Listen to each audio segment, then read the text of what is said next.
afternoon, good evening, everyone. Greetings from the Netherlands to the whole world. Welcome to the very first webinar of a series as a part of the Leadership Development Program of the Water Youth Network. Thank you so much to all the audience, and also welcome to the people that are entering the waiting room and join this session of today. We are so excited about the first webinar to understand and develop our leadership skills. I want to acknowledge especially to our speakers of today, Dr. Brian McIntosh and Dr. Andrea Taylor, for accepting this invitation. Our speakers of today are specialists in driving positive change through training and capacity development. Also, I want to thank so much to the organizers of this event, the members of the Water Youth Network, Pavena Opoku, Sofia Corradi, Philip Kuse, Samuel Partor, Temple Oraki, Amy Albrecht, Musaber Chisti, and Bola Saha. Thank you very much for making this possible. Some people are still coming into the waiting room and to the station, so welcome everyone. My name is Alejandra Leal, and today I'll be your host. I am part of the Human Resources Group of the Water Youth Network. We are an organization that works as a global connector to promote the position of the youth, young students, young professionals as a key element to change towards sustainability, especially in the decision-making arena of the water sector. Today, we have the honor of begin this leadership development program in collaboration with the International WaterCentre, our partners dedicated to develop capacities for integrated water resource management around the world through education, training, research, and consulting.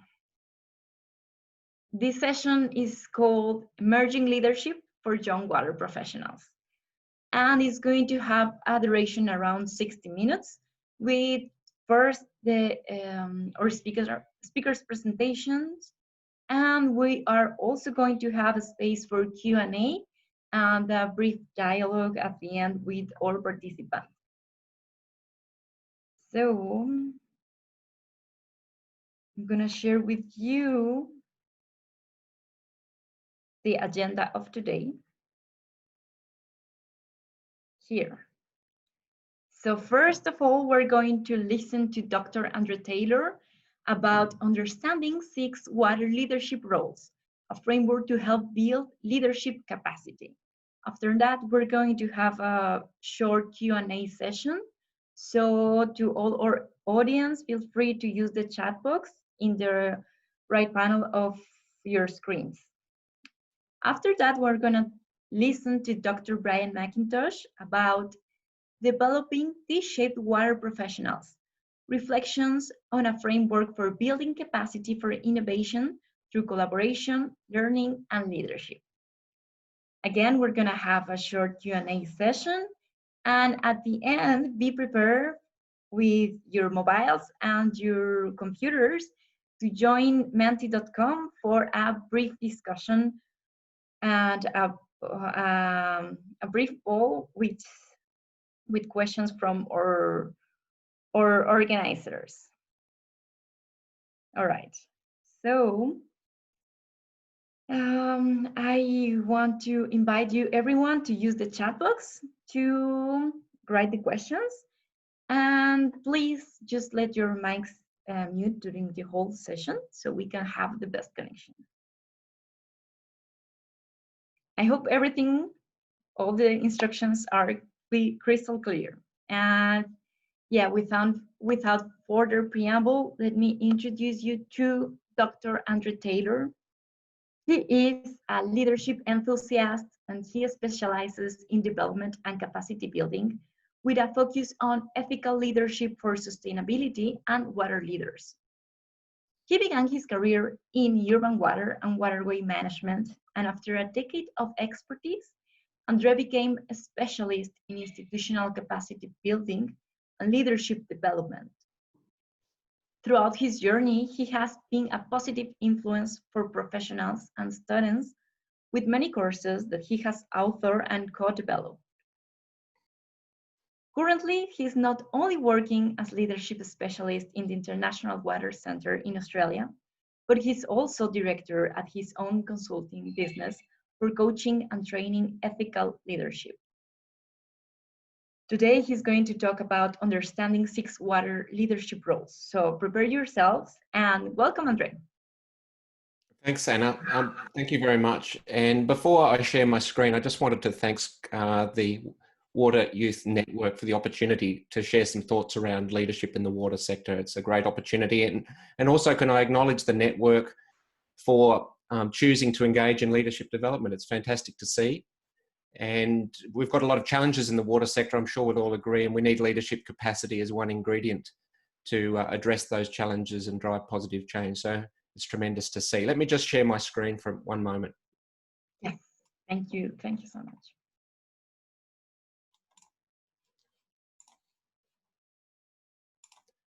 Can you see that okay, Anna? Is that working? Great. Let me just move a few things off the screen so I can see.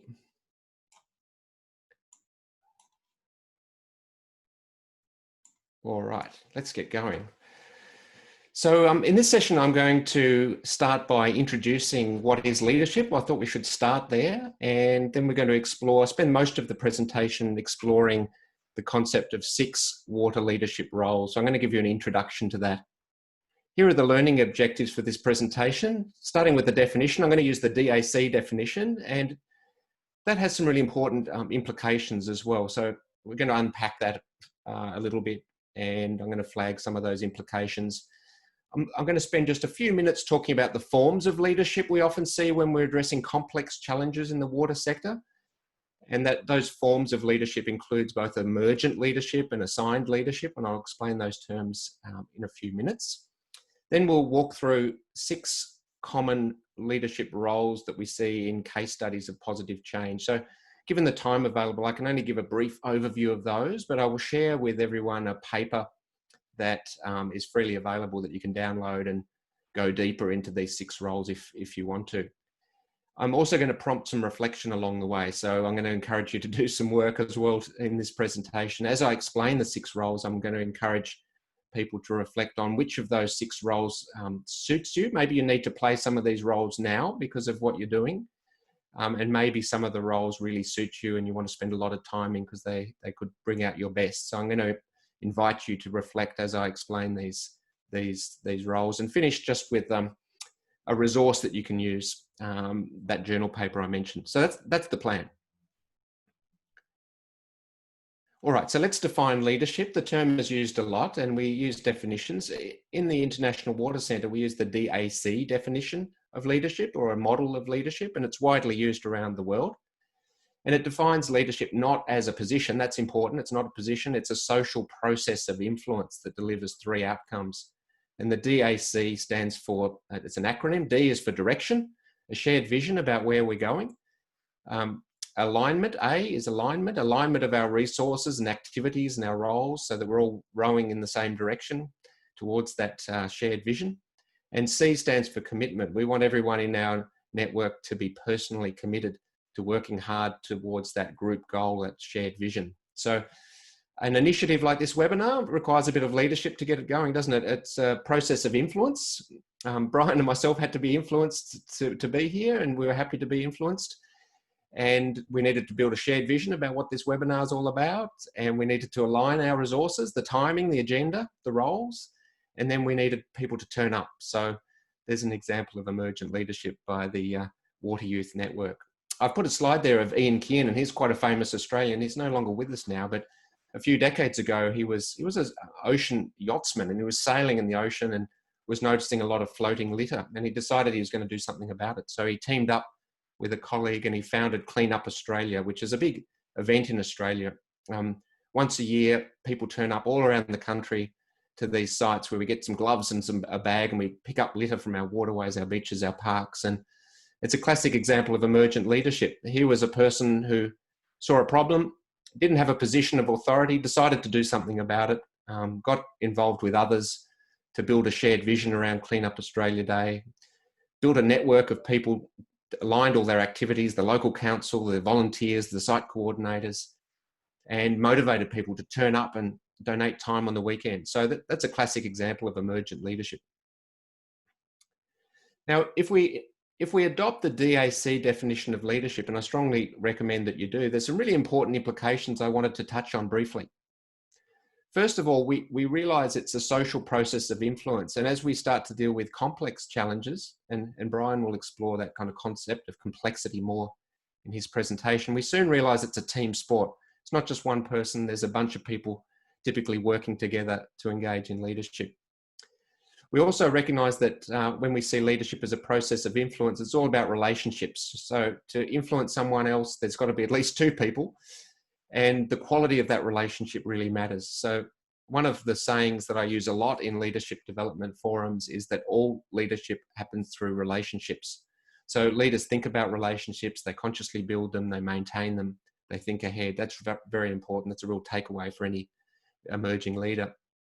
We also realize that we can engage in leadership, like the example I just gave in relation to this webinar, Ian Kiernan or Greta Thunberg, without authority. So we don't have to rely on people with lots of authority, CEOs, ministers, etc., to lead. We can choose to engage in leadership. We still need some form of power to influence. It might be power through credibility, relationships, charisma, access to information, expertise. There's all sorts of forms of power we can choose to build, but we don't necessarily need authority. That's another really important point to separate the concept of authority and leadership. We also need to realize that when we're engaging in a process of influence, especially to address complex challenges in the water sector, we'll be working with a network of leaders. Some of those leaders are assigned leaders, so they have formal leadership positions. Others are emergent, so they're choosing voluntarily to engage in leadership. And lastly, and this is really important to this particular webinar, I think, and your leadership program that you're doing, is that if you adopt this definition of leadership and it helps to shape what we call your implicit model of what leadership is that you hold with you, then it's quite empowering, because most people will realize that, you know what, from time to time I do engage in leadership as you've just defined it, because it's a process of influence, it's not a position. So that means from time to time I am a leader, I'm a developing leader. I might not have a lot of authority yet, but I do engage in leadership. It's relevant to me and it's something that I need to work on to get better at. So we call that forming a leader identity. And that's the first big step in any leadership development process. So we've got to get there as quickly as we can if we're an emerging developing leader. So the pathway to adopting that leader identity, I think, is to adopt the DAC definition of leadership. It helps you realize that, hey, leadership is something that's relevant to me. I can engage in leadership from time to time. I am a developing leader and I need to focus as part of my professional development journey on building that capacity. Hopefully that makes sense. When we look at case studies in the water sector of leaders driving positive change to address complex challenges, whether it's trying to build a water sensitive city or managing a river basin, managing the water resources in a river basin more sustainably, and working on these long-term, very difficult problems where there's a lot of stakeholder disagreement and setbacks and disagreement about the nature of the problem and possible solutions. We nearly always, I'm yet to see a good example of an alternative, but we typically see a network of people working together with building and executing a shared vision for change. And in that network, we see people playing different leadership roles. This is a very important concept. So it's a real takeaway message from this presentation. That network might have people assigned leaders like ministers and CEOs, but it also will have emergent leaders, thought leaders, champion leaders. It might have team leaders, boundary spanning leaders. So it's an ecosystem of people playing different leadership roles. And understanding that's important, because when you're a developing leader, you might start to realize that, hey, in that ecosystem, there's a niche for me. You know, I can be a champion leader for this particular innovation, or I can be a thought leader for this part of the water cycle, or I can be an outstanding team leader to deliver an important project. So what's my niche in that habitat? Asking yourself that question is important, because if you can find a niche early, it makes life a lot easier to quickly become a more effective leader and make a positive contribution. All right, so understanding this concept of leadership roles, what the roles in that network or that ecosystem of different leaders can help in a number of ways. It certainly helps to simplify what is a complex social phenomenon. So the more you learn about leadership, the more you realize there's lots to learn. We often find this in big leadership programs where we've been working intensively with people for 9 months. Sometimes towards the end, they say, well, I now realize that, you know, I'm a real beginner, even though I've worked hard and I've learned a lot and I know a lot more than I did a year ago.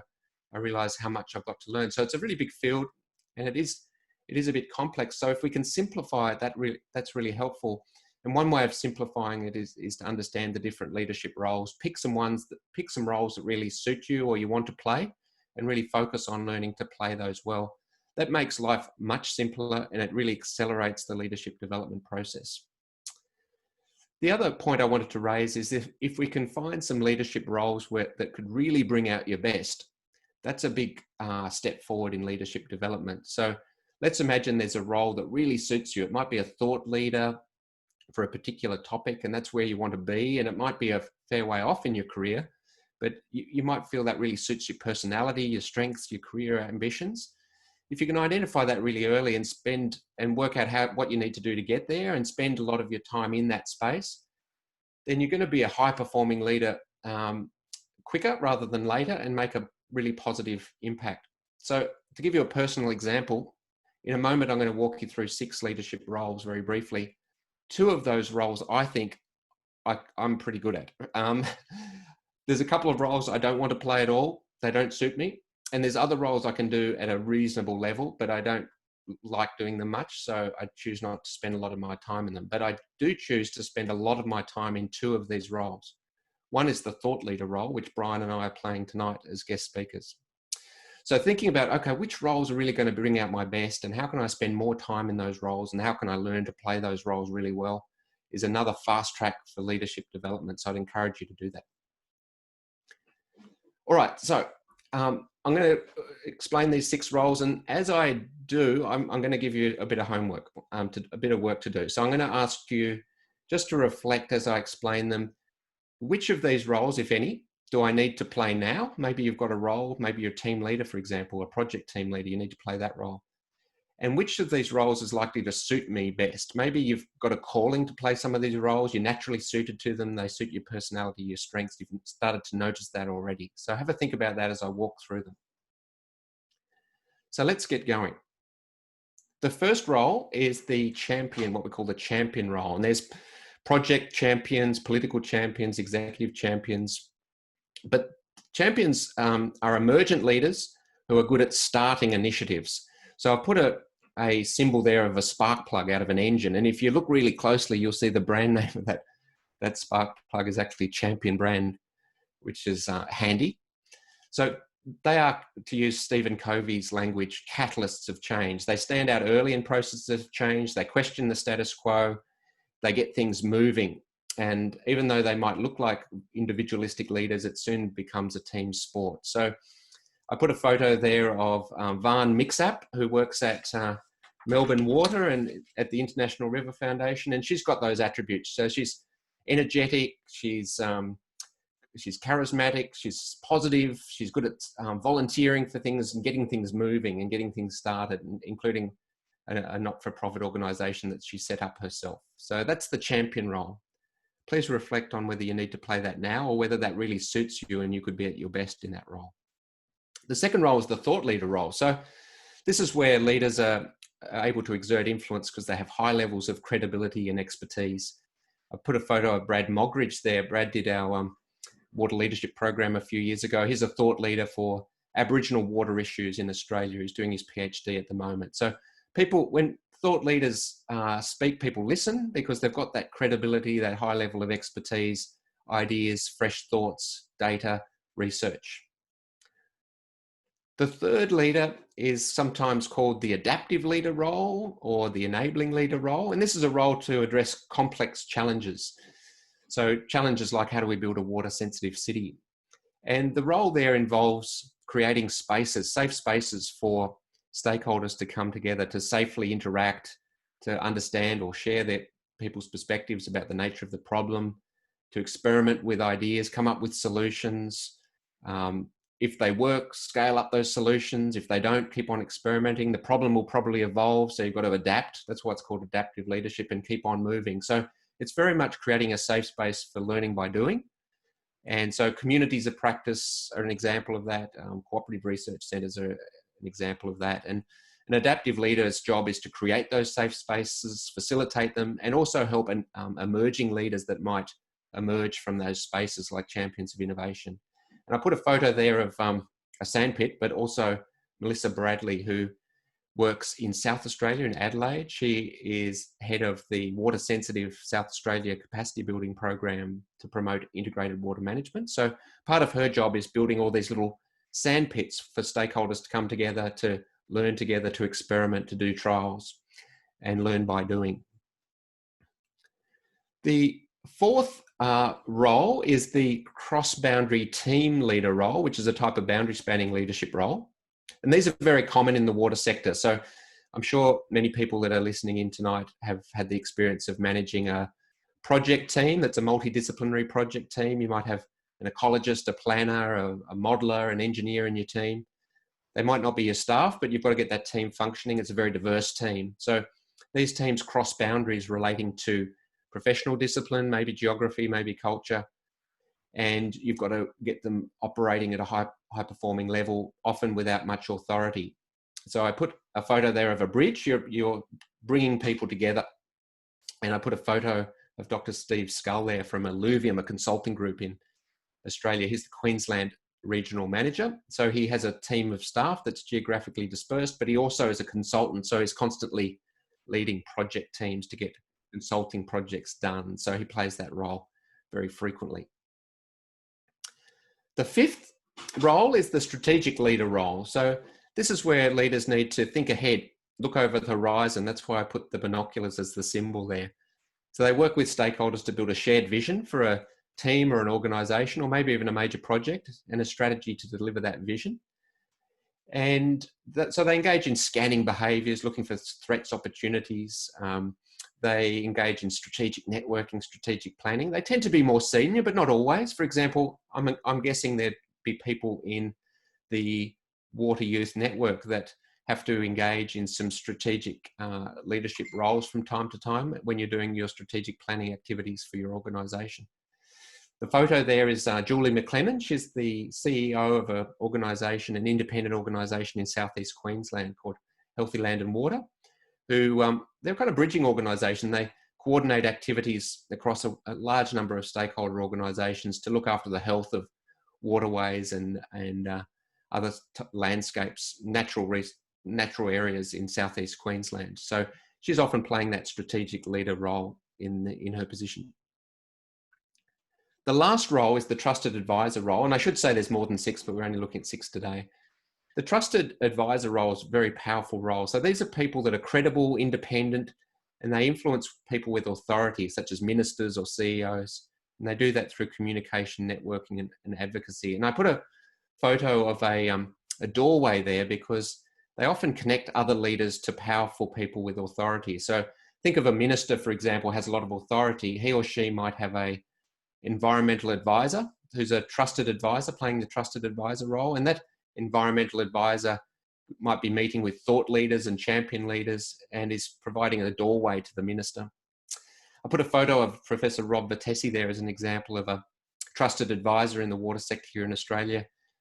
He's independent, runs his own consulting business, is independent chair of a few boards. And about a year ago, we had a big fish kill in the Murray-Darling Basin in Australia. Not last summer, the summer before. And he was asked by the Commonwealth Government to chair an independent expert panel to understand what exactly happened there. So he was playing the trusted advisor role, directly advising a minister on what happened and what needs to be done. So a very powerful role. Often some thought leaders play that role, and it's usually later in people's careers. So there's 6 roles. Again, see the paper that I'm going to give you a reference for more details, but hopefully you've got a flavour or you've got a taste of them. So what next? So I thought I'd finish with this, And I'd encourage you to do three things. Firstly, continue to reflect on which of those 6 roles you need to play now, and maybe you need to focus on learning how to play at a high level right now as part of your developmental activity. Or maybe which roles do you really want to move to in your career? Maybe you like the idea of being a trusted advisor, and it might take a few years to get there. You might have to be a thought leader first and then move to the trusted advisor role. But the sooner you can identify those roles where you think you might excel, the better. The second step I'd say is learn more about these roles. There's lots to learn.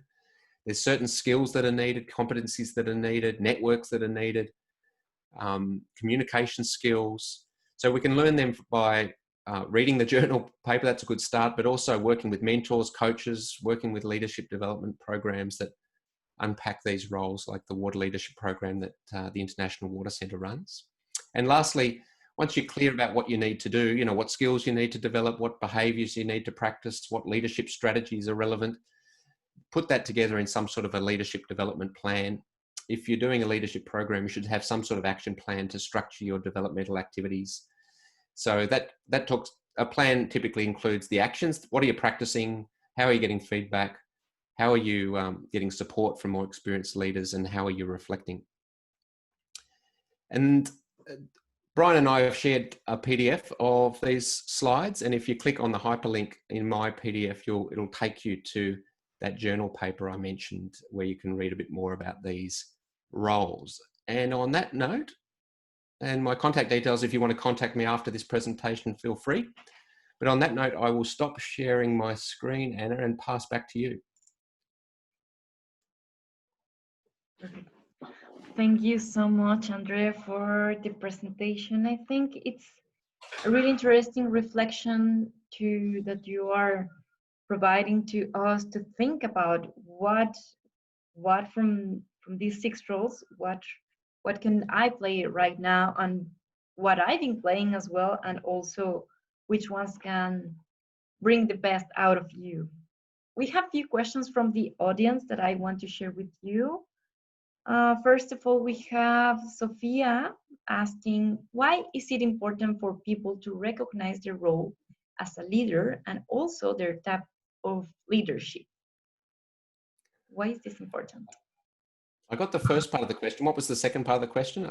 Just the internet stopped for a second. Yeah. Why is it important for people to recognize their role as a leader and also their type of leadership? Yeah, okay. Well, let's start with the first one, leadership role. So if you can identify what role you either need to play now or aspire to play, it simplifies the developmental process enormously. Okay, so for example, let's say that you're leading a team now and you need to build capacity in that area. Of all the things we can cover in a leadership program or a coaching session, literally thousands of topics, all of a sudden it narrows down to a manageable set. So we can talk about how do you lead a team? Here's some tools for leading teams. This is what good team leaders do. These are the skills you need. Let's build an action plan. And all of a sudden, you've got a very manageable set of activities to grow as a leader. So it simplifies things enormously. The second part of the question, I sensed that it was talking about type of leader. I think that's a slightly different concept from roles. Roles is describing a particular context where you need to engage in leadership, like thought leader, team leader, champion leader. There are other ways of structuring leadership development, like leadership styles, for example, but I haven't, that's a longer discussion. So we'd have to unpack that one on another day. So the short answer is it simplifies the leadership development process a lot. It makes it much more manageable, and it tends to accelerate the leadership development process if you're clear about which leadership roles you want to focus on, learning how to play well. And if you choose those roles that really suit you as well, you might get to a 10 out of 10 level rather than someone who's doing a role that doesn't really suit them, working hard, but might only get to a 7 out of 10 level. Yeah, and actually as a follow-up, they are asking if they can train themselves. For example, if you are ready to take that a specific type of leadership suits better for you, how can you develop yourself? Yeah. So once you've identified a role that you either need to play or want to play, then the key is learn more about the role, and so if you read that paper that I shared, there's quite a lot of information there in terms of key skill sets you need to have and key leadership strategies that are used in that role. So take a role like that adaptive leader role. Remember the sandpit analogy?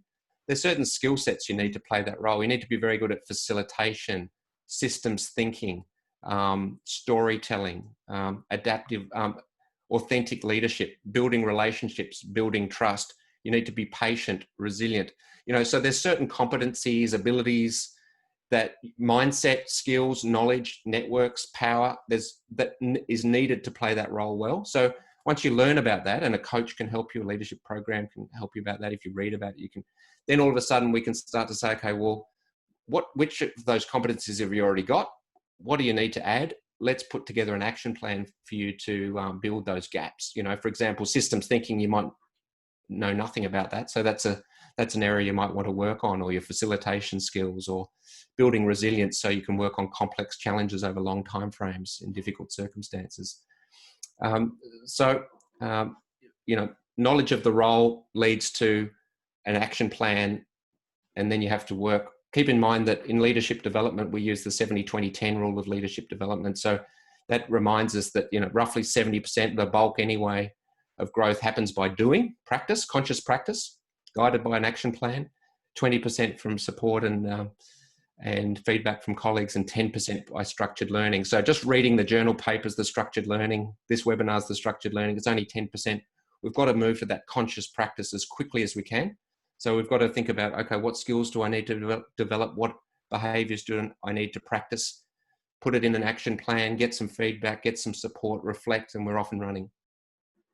Yeah, for sure. Thank you. Thank you very much for that. So our audience, I think they are really aware now about thinking what skills should I be developing right now, and what would be the next steps. So thank you very much, Andre. Now it's time to listen to our next expert. So let me introduce you to Dr. Brian McIntosh. He is Education Director at the International WaterCentre. He started his career as ecology modeler, and now he dedicates most of his time to education, research, and capacity development. Brian has expertise in designing special problem-solving water management programs and courses for international participants. As a researcher, he has received plenty national and international distinctions about water management, innovation and sustainability, and especially of collaborative processes to improve decision-making in complex and contested areas. He also possesses a business perspective that has led the IWC Alumni Network become financially self-sustaining. So thank you so much, Brian, for being here. And now the floor is yours. Thank you very much. Anna, can I just check that you can hear me okay? Yeah, perfectly. Excellent. Okay. Well, welcome everyone. It's very nice to be here with you. Thank you for your time, and thank you to the Water Youth Network for the invitation. That's very much appreciated. I'll just share my screen. Give me just 1 second. So this works. Here we go.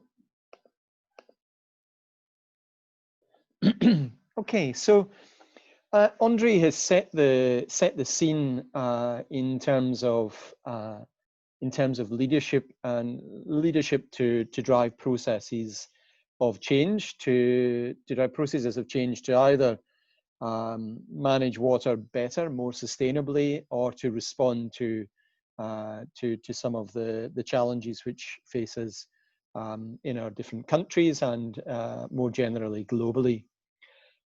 Change is partly about influence and about leadership, but it's also about developing the right sets of knowledge and organizational skills.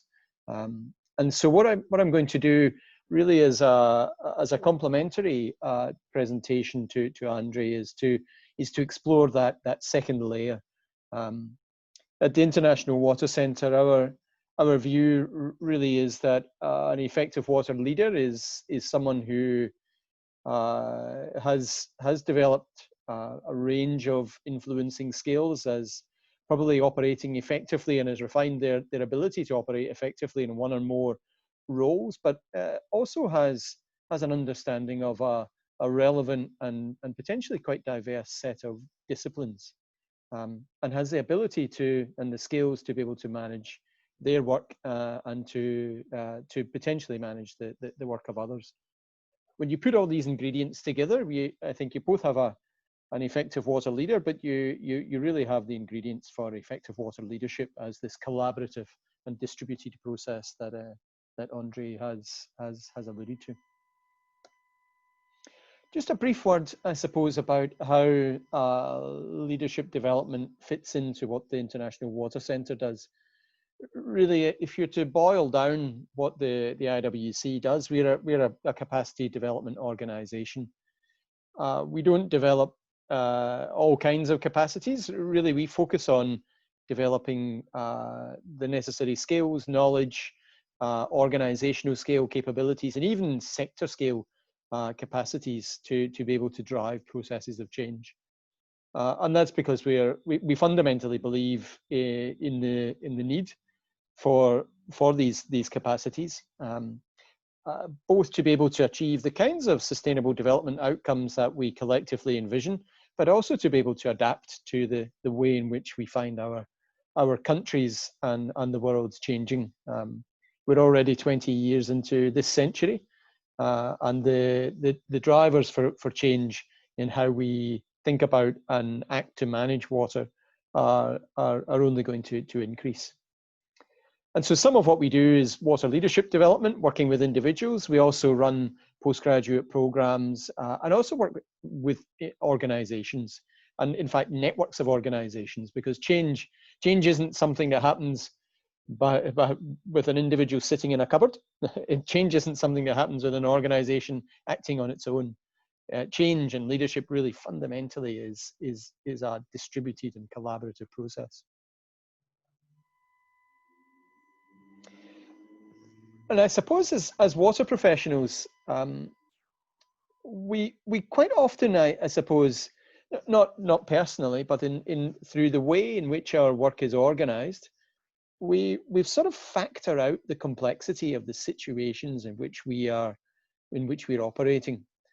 And what do I mean by that? Well, if you think about the way that we structure work, you may all be in project teams. Project teams are the ways in which work is undertaken inside teams, inside organizations, and organizations are the way in which we have chopped up a range of different responsibilities that need to be delivered in catchments or river basins or regions or possibly whole countries or globally. And that chopping up of work is important. That's how we get things done. It's how we manage to focus attention and effort. But the chopping up of work into projects, teams, organizations also starts to factor out some of the complexity. So this is a diagram for Healthy Land and Water, which Andre referred to. It's essentially a kind of a catchment management organization. It's a bit more to it than that, but for ease of explanation, let's think of it as a catchment management organization. So it's concerned with managing in some way a catchment, and catchments are complex. They're very complex things. You think about the range of different biophysical, so hydrological, water quality. You think about the range of ecological processes, the range of economic processes and social processes, legal and governance processes which are happening over space and importantly happening over time. When you start to think about all of these processes, it becomes, I suppose, quite clear that it's difficult to understand really how all these bits are interacting together. In a sense, we work in systems, and sure, not everyone might agree exactly what the system of the catchment is, but you might agree that there are a whole set of interacting processes and elements at different scales, and they're changing over space and they're changing over time. And to be honest, we don't really know what's going to happen when we do things. We don't really know over time and fully over space. And so if you look at this, this is where we live really. There's a picture of Brisbane, and this is the Brisbane River.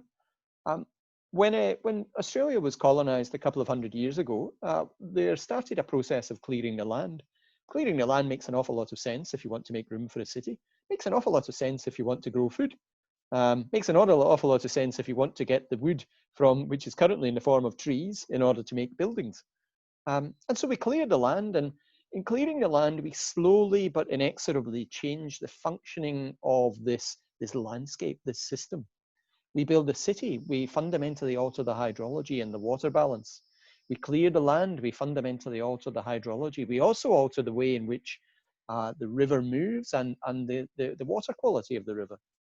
And we don't really understand what's going to happen in 10 or 20 years, and certainly not in 50 or 100 years' time. We operate in fundamentally complex environments. In southeast Queensland, if I can get this slide, we've altered the catchment in such a way that it doesn't behave as it used to do. And it's got some unintended effects. That series of actions to clear the land, to turn it from one land use, a natural vegetation, into another land use, whether it's agriculture or housing, has fundamentally altered the characteristics of that catchment. So when we get heavy rainfall events, storms, and that's a picture of a storm, we're subtropical, so we get these kinds of a climate events in the summer. Instead of the water being slowly draining out of the catchment and without taking much soil with it, we get quite the opposite. We get very fast moving flows, carrying a lot of pollution, carrying a lot of sediment, and we end up with that kind of brown picture there. So that brown picture isn't land, that's actually the sea. And if you see that little diagram here, that map, that's that area here. It's called Moreton Bay, a coastal area. Fantastic coastal area for ecological reasons and for economic and social reasons. And so the net effect, the compound effect of the way in which we've intervened with this complex set of interacting processes over space and time is that we've changed the function of the catchment, and we've ended up with a set of negative and unintended consequences. Having brown water stops sunlight.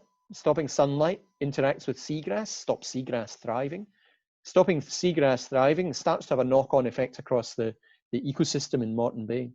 And that knock-on effect not only has ecologically negative consequences, but it also has socially and economically negative consequences.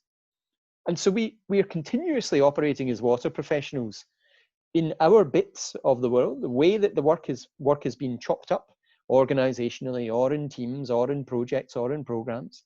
And we're continuously operating in bits, but those bits have effects. And we're sometimes not looking to see what those effects are. And sometimes that creates problems. And sure, you might not all be working in a catchment context. The systems that you're dealing with might be socio-technical systems, the relationships between access to water and health, and the affordability and the pricing and the service delivery models and the infrastructure used to provide water supplies. And so they're not necessarily distributed over a nice catchment like this, although of course they do have some spatial distribution. We're talking about water supply systems. But they're more, the systems in which we operate are more concerned with the relationships between technical, pricing, and social elements rather than landscape and biophysical elements. But nonetheless, they're systems, and we are only operating in our projects, programs, and teams usually with some part of the system. Our systems are complex, whether they're distributed landscape catchment systems or whether they're socio-technical or infrastructural systems. And so they're complex in their own right. But the 21st century sees, I guess in a systems language, the boundary conditions are changing. The world crudely is intensifying. It's intensifying in terms of population. So only in 1950, there were about 2.1 billion people on the planet. There's now just north of 7.1 billion. So we've sort of more than tripled the population in 70 years. And that includes us. I'm part of it, you're part of it. 70 years is the lifespan of one individual. The extent of population intensification over 70 years is profound. And of course, like me, like you, we all want water to drink. We want wastewater services. We want food, and food is a big water user. We want energy, and energy might be a water user. And so the consequences of population growth are that we're driving an intensification of our water resource and natural resource systems like never before. And we're also driving a concentration, a spatial concentration of our resource systems. Most of the world is now living in cities, most of the people in the world. There are very few countries in the world which are not either predominantly urbanized or heading that way by 2030.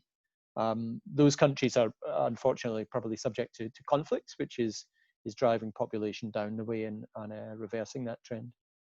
So we're spatially concentrating people. People are growing in numbers, and all the resource demand behind that means we're intensifying the use of our supporting resource systems.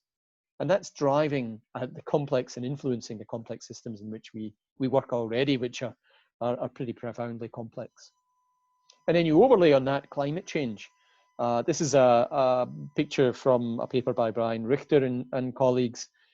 They asked the question, how many of the cities in the world are essentially running out of water? You know, they're abstracting more from the catchments or river basins in which they exist than is being replenished every year. They defined a city as being 100,000 inhabitants.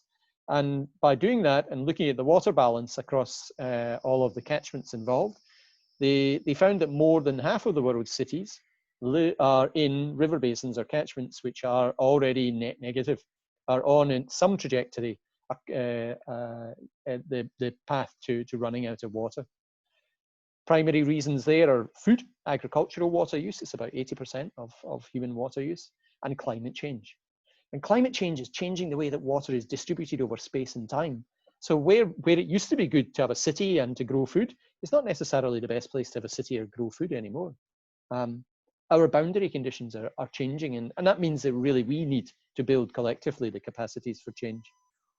And given, on top of that again, our collective ambitions to achieve universal access for all to clean water and sanitation, to do that in a way that doesn't impinge on the functioning of our supporting ecosystems, and to address, and that's just SDG, Sustainable Development Goal 6, and it's not even all of Sustainable Development Goal 6. We've got 17 development goals, sustainable development goals. Population growth, rainfall change, urbanization, temperature growth.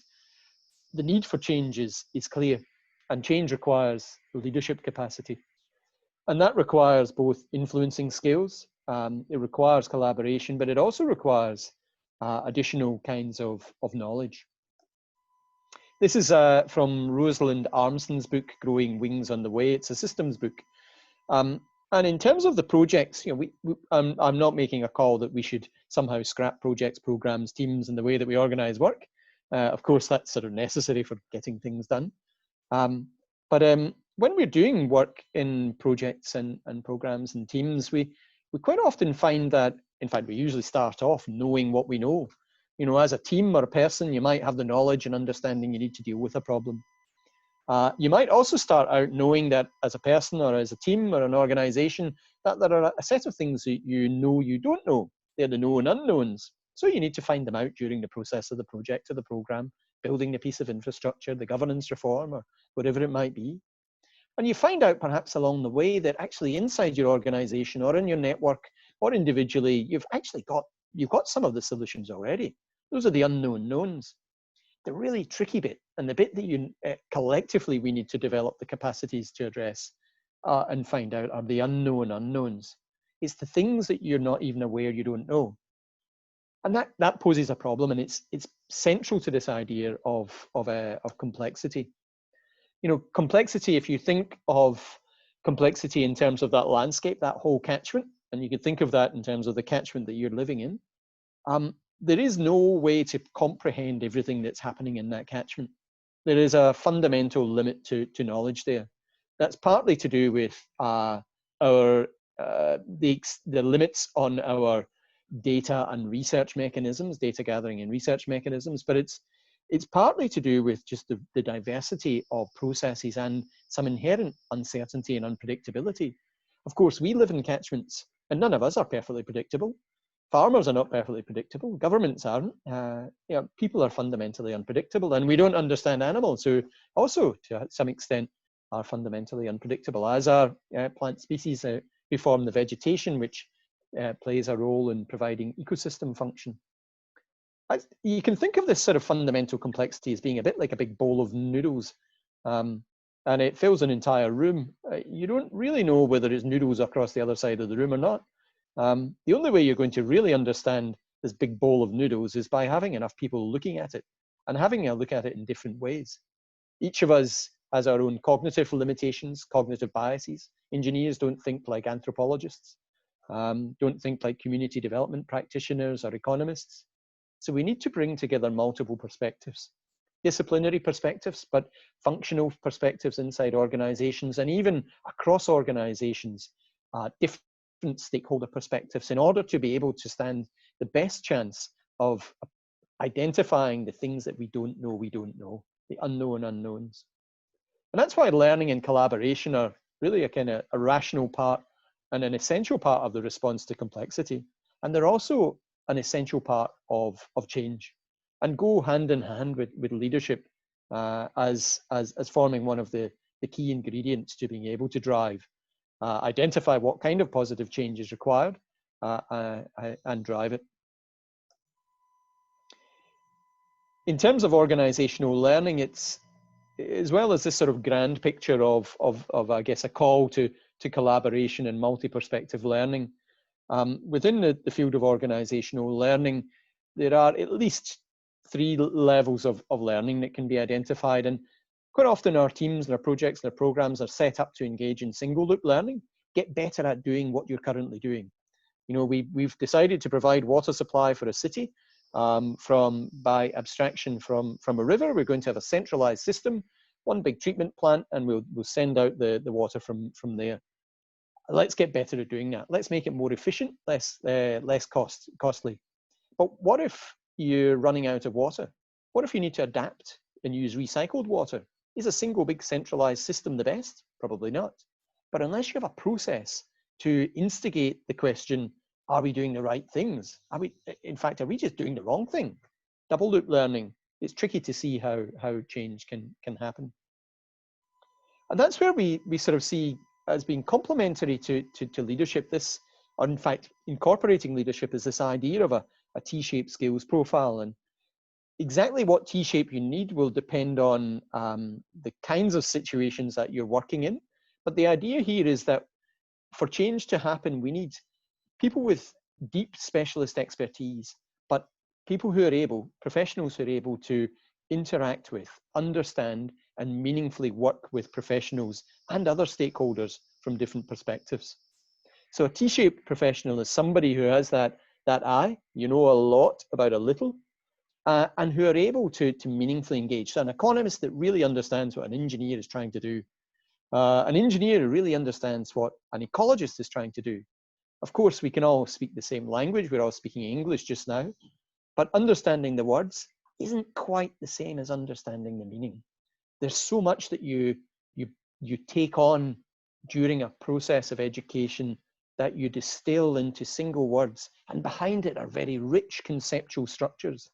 And so developing the ability to understand the conceptual frameworks, the languages, the meanings of other professionals and other stakeholders is an essential part of being able to collaborate, being able to understand each other, and then being able to form that common direction, that common vision, which then is necessary before you start moving into alignment and commitment, the DAC model that Andre talked about in terms of leadership.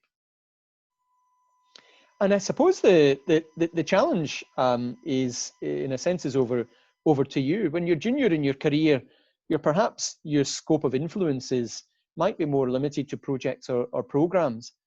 But over the course of your career, and regardless of whether you're at a very junior level or as you move through middle and towards senior, the question for you is, how can you act to prompt the consideration of multiple perspectives, to open up the scope in which your work is situated, to look outside to this first order, second order, third order impacts, and try to avoid them. Try to avoid solving a problem somewhere, like this dam did. It solved partly an electricity problem in a major tributary of the Mekong, but it created a livelihood problem. It created an ecology problem when the fish, which were migratory for reproduction, were knocked out of reproductive viability in great numbers. So it's the challenge is over to you in order to figure out how can you create the opportunities at project level, in meetings, at program level, in discussions with your teams and with others, not just from your team, but other teams and even other organizations and stakeholders. How can you work with others? How can you identify the right kind of a leadership role that suits you in order to be able to play an active role in this collaborative process, which Andre has mapped out, so that we can better manage the complex situations that we're in and achieve the kinds of collective ambitions that we have around sustainable development, even though we face some significant challenges from population and climate change. And I'll finish there. Like Andre, very welcome, very happy to answer questions just now, but also happy to take questions afterwards by email or through LinkedIn if you prefer that way. Thank you very much, Brian. I think it was really interesting to listen to this approach of the T-shaped water leader. There are a few questions from the audience, and I want to start with a question that is related to the unknowns that you mentioned. What do you think are the skills that a leader needs to deal with these unknowns, that is to say with uncertainty and complexity? And also if you can provide a little bit of insights regarding how can young people and young professionals can be involved to deal with these unknowns in certain projects?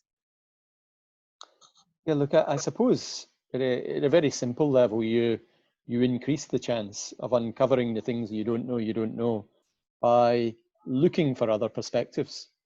And that requires, I suppose, at the individual level, first of all, a recognition that you are fundamentally cognitively limited. You don't know everything and you can't know everything. And even if you know an awful lot, it's usually from one perspective. And so there's a sort of, I guess, a starting point is yourself, and a willingness to engage in that acknowledgement of limitation. And then I suppose it's about listening. Listening skills are key, and the desire to search out for people who may not think the same as yourself. And I do worry a little bit about our individual and collective capacity here. The impact of social media has been to create little clusters of people who, the echo chamber, who largely think in the same way. You can see it in a very polarized way in what appears to be American discourse almost on a day-to-day basis. People have sort of forgotten how to go, okay, I don't agree with that, and these are the reasons why. And making sure that you nurture those listening and conversational skills is absolutely essential. You can uncover, in I guess leadership terms, the cross-boundary leadership example that Andre put up on the screen, of the lady who organizes sandpits. You know, ways, they're not literally sandpits, but ways of bringing multiple stakeholders together, designing processes such that you enable stakeholders to share their viewpoints, not clash, or if you see clashing, diffuse it in some way, and enable the stakeholders to learn from each other. She's creating that space in which the identification of the unknown unknowns might happen. And that's an important leadership role as well. So you've got a set of personal skills, and then we've got, I guess, leadership roles which play a part here too. Yes, and in this sense that you're saying about building bridges between different sectors, there is a question of, I hope I'm pronouncing this correctly, who the G, he's asking about how do you combine, for example, land management with youth water projects? Yeah, okay. So look at it, I suppose it depends on partly what you mean by youth. But there are all sorts of opportunities to get youth involved in a range of different land projects. And of course, land when you're talking about managing water in a catchment sense, you're really talking about, in some way, managing the relationships between water and land and people. There are all sorts of opportunities to work collaboratively, which could be advocacy opportunities. It could be forming, if there aren't organizations or kind of groups in where you work, forming localized groups to help take care of whatever the local stream or river is, and taking care of that local stream or river. That might mean advocating for it to the local government and maybe doing that collectively. It might be about litter cleanups. It might be about planting trees. It might be about advocating for change to industry if there's a pollution problem.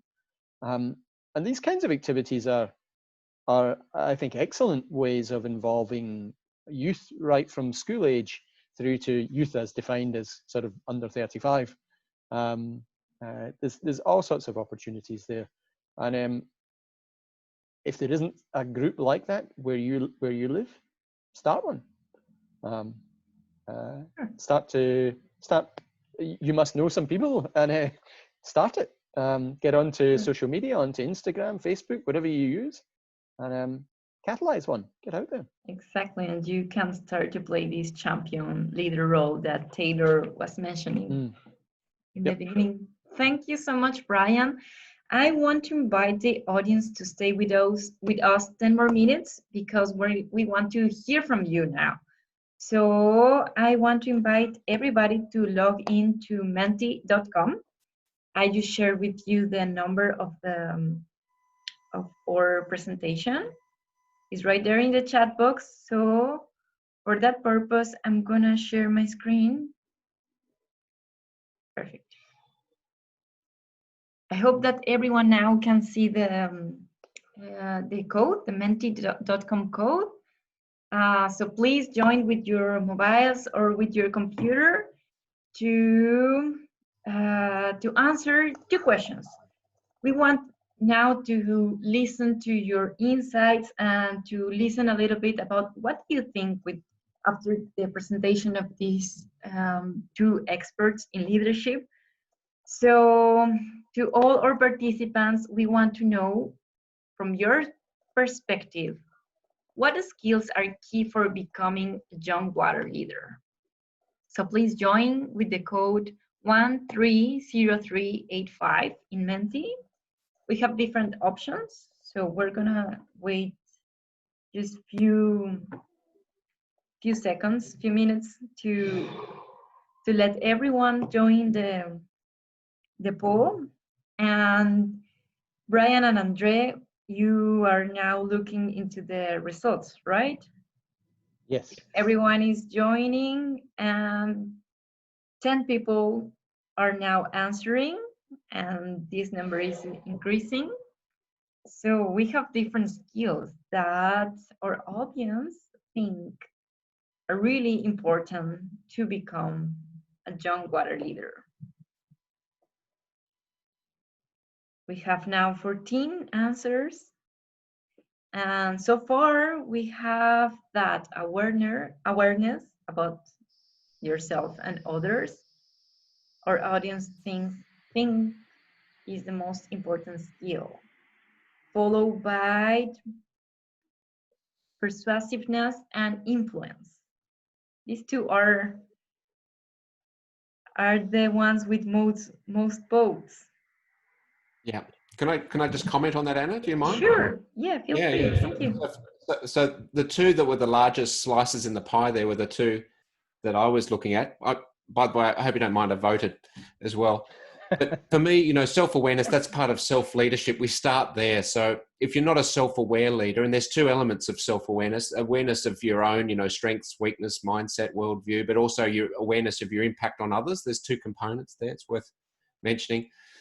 Self-leadership is the foundation for everything else. Self-awareness is the start of self-leadership. So it's a great place to start. And if that foundation isn't strong, then you're going to be pretty limited. And the other one, influence, it really goes to the heart of what leadership is, you know. So we defined it as a social process of influence. So, but you could make the case, I think, that all of those skills are valuable. It's just a question of where do you start and which ones are really, really fundamental. Exactly. Brian, do you want to? Yeah. Can I just add, in terms of the kind of core skills that I would say are an absolute must in leadership? For me, it's, you know, self leadership, which includes self-awareness, self-regulation. Emotional intelligence includes empathy and social skill and the ability to self-motivate. And then there's communication skills are fundamental, which we could unpack, influence and networking and mindset. For me, they are the fundamental ones. You know, growth mindset, etc. So I don't think you can be a high-performing leader unless you got all those to a pretty high level. So if you need to work on self-leadership, self-awareness, influence, communication, networking, mindset, then make that a high priority. That would be my suggestion. Yeah, for sure. And do you have any advice for the participants in this webinar to develop these skills that you are detecting as the most important ones? Well, you'd have to kind of look at each one individually. You know, so there's things we can do for all of them. You know, let's just pick one: self-awareness. So if you're not particularly self-aware, what can you do? You can get more feedback from others, and there's different methods you can get feedback from people. You can reflect more. You know, being a reflective practitioner is really important. It helps to uncover blind spots, for example, or biases that you might have. What else could self-awareness? Probably just exposing, getting involved in a whole variety of different activities will help to expose strengths and weaknesses when you're working in a lot of different environments. So stretching your comfort zone and reflecting as you go and get feedback. So that's just one, for example, yeah. But you really need to look at each competency as a unique challenge, you know. How we develop influence skills is different from how we might develop skills around systems thinking. You know, that's different skill sets. So probably the things that are similar is that they all require conscious practice. So no matter what skill set you pick, you know, there's the theory, then there's the practice. And so the sooner we can get to conscious practice and the doing with reflection, feedback and support, the better. Yes, for sure. And exactly in this same direction, the next question for the participants is actually this one.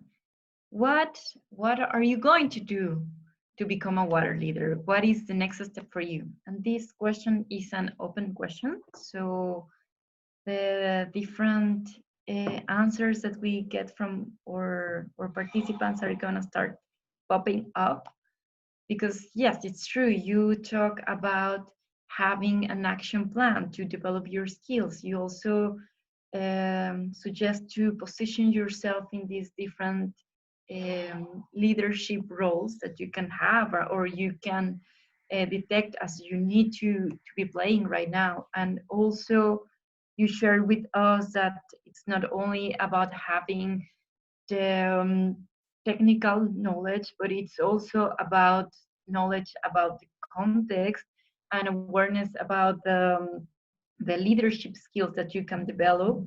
So follow the T-shaped leadership framework that Brian shared with us. So yes, feel free. And to our audience, we are starting to have some answers about what is the next step for you. So I'm just gonna read few. So our participants are saying that the next step for them is being more aware about my potential and my direction. Another one is saying that to gain more project or team management experience.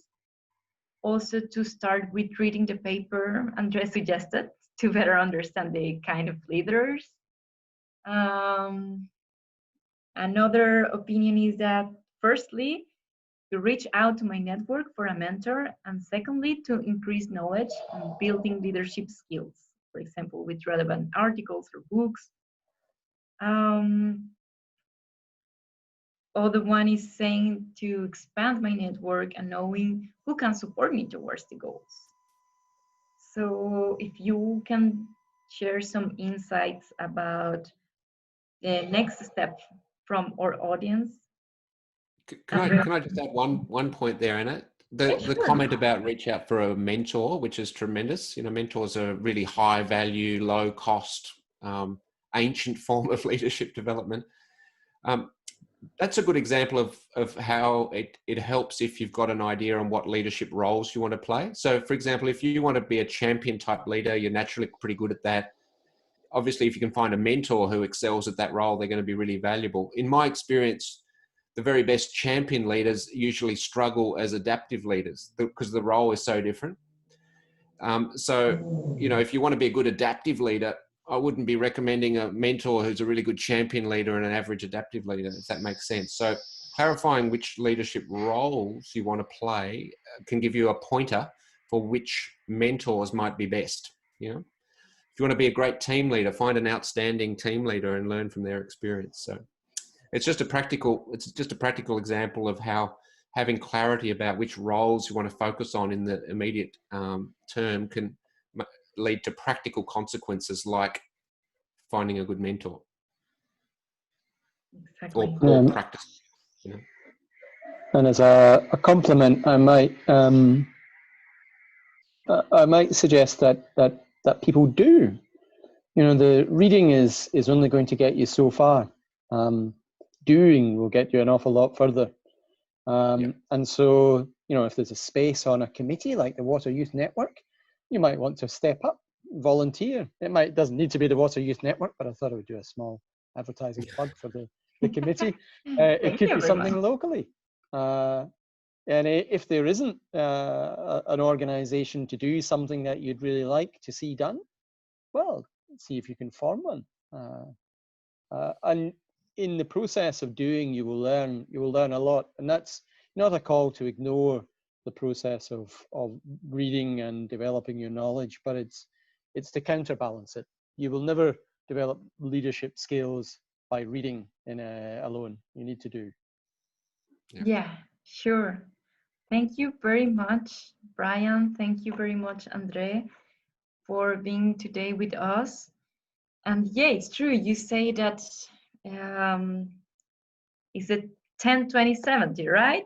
So reading and having more knowledge about leadership is just at 10%. So yeah, be prepared and be engaged in practice. So now it's time to finish this session. I think it was an amazing discussion. You shared with us a lot of insights. Thank you very much again, Andre and Brian, and thank you to all the participants for your time.